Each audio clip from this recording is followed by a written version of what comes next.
I hired an escort so that my annoying family wouldn't think I'll be alone forever. Now she won't leave me alone. I have been single since I was around 23.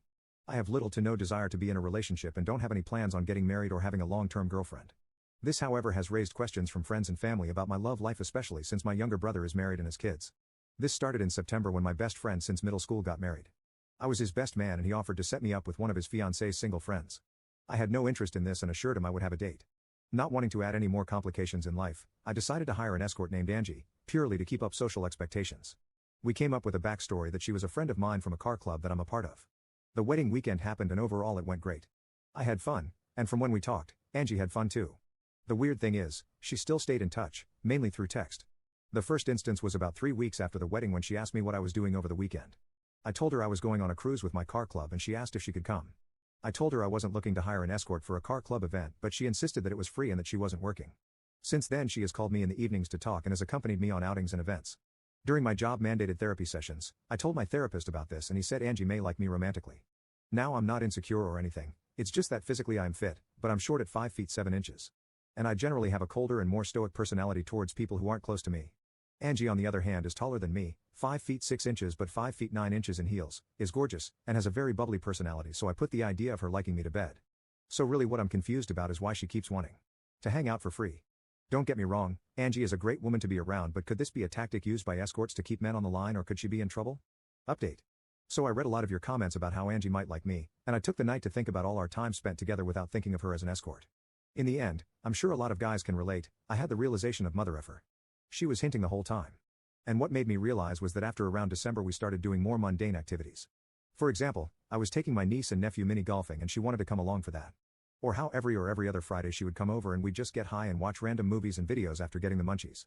Or how for the past month or two she'd give me a peck on my cheek after we hung out. I thought she was just being nice. As for my feelings, I've never had a crush or romantic feelings for anyone, so I wasn't sure what it was even supposed to feel like. But what I am sure of is that I like having Angie around, and when she's not I miss her.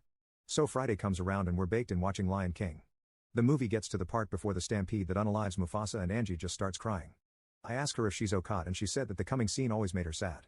Then she kinda just moved over and put her head on my shoulder. The scene gets over but she puts her blanket over me and stays there for the rest of the movie. Credits roll and she doesn't move. I kinda had a F it just send it moment and lightly kissed her on the head. She kissed me and things kinda escalated from there.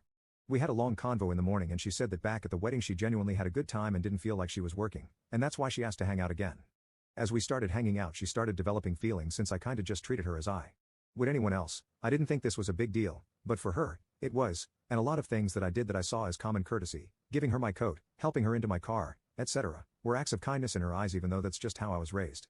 When she started working as an escort, she lost the few friends she had, and any time she tried dating people would sexualize her when they found out what she did. So outside of her few escort friends she had no one. When she finished school in December and became a pediatric nurse, she started reevaluating her relationship since she was no longer an escort, and she felt that I was one of the few people that treated her kindly even as an escort. She wanted to continue seeing me. I was a bit confused by what she said next, but she said that she felt safe and calm with me, which I didn't really grasp but accepted. I told her that I liked her, but due to my past and personality I might not be the kind of man she wants to be with, but she shot that down immediately and told me I was acting stupid.